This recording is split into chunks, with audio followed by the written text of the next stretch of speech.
এই মিটু,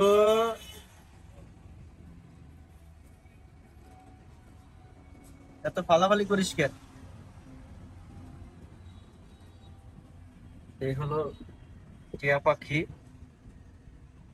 আর এটা হচ্ছে খুবই শখেরই পাখি, এজন্য তাকে খাঁচায় বন্দি করে রাখা হয়েছে। দোস্ত এদিকে আসো। কি, এখন তো লোক নাই, এখানে বসো। হ্যাঁ, আপনার ভিডিওতে নিব না, আপনি আসেন।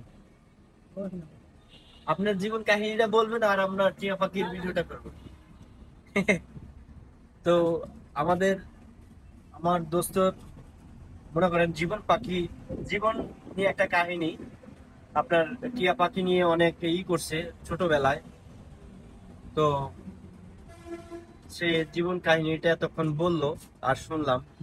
তো আমাদের ছোটকালের সবারই তো একটা জীবন কাহিনী থাকে, অথবা পাখি অথবা কুকুর, সব জিনিসেরই তো একটা পোষ মানায়। আর দেখেন মানুষের থেকে যেমন বনের পাখিগুলো, আপনার এগুলো বেশি অতি দ্রুত, আপনি যদি ওনাদের ওদেরকে যদি একটু সময় দেন, বনের পাখি যেভাবে পোষ মানবে, খুবই সূক্ষ্ম মাথায় ওনারা পোষ মেনে যায়। আপনার কথাবার্তা, দারুণ ক্ষমতা, সবকিছুই বুঝতে পারে এই পাখিগুলো। তো দেখুন, এই পাখিটি কিনে নিয়ে এসেছে একটা পাখি, মাত্র সপ্তাহনিকে হবে, তাই না?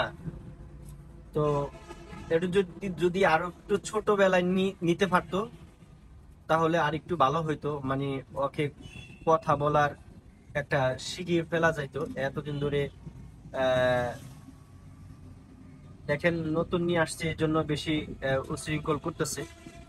আস্তে আস্তে ঠিক হয়ে যাবে যখন পোষ মানবে। তোমার ছোট নিয়ে আসলে এটা মনে হয়, দাদু এটা কি বাচ্চা নাকি? বাচ্চা না? তো বাচ্চা পাখিটাই দেখেন আস্তে আস্তে বড় হয়ে যাচ্ছে, খুবই ফালাফালি করতেছে। আর আমাদের টিয়া পাখির জন্য সবাই একটা লাইক, একটা কমেন্টস, একটা সাবস্ক্রাইব করে দিবেন। আর হচ্ছে আমরা তো ভালোবাসি এই শৈশবের যে স্মৃতিগুলো আমাদের আহ, রয়েছে।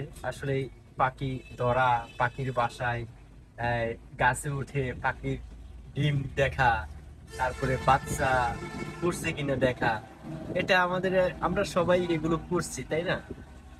আগে এসবটাই নিয়ে থাকতাম ছোটবেলায়। আসলে সেসবের কথাগুলো মনে পড়লে খুবই আহ ভালো লাগে। আমরা সেসবের পথে ফিরে যাই, এখনো ফিরে যাই। দেখেন আমরা বড় হয়েছি, কিন্তু সেই সবের ছোটবেলায় সেসবের দিকে আমরা ফিরে গেছি।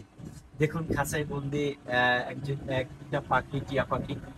টিয়া পাখি আমাদের সবারই শখের একটা পাখি, তাই না? সুন্দর। তো সবাই ভালো থাকবেন, সুস্থ থাকবেন। আল্লাহ হাফেজ।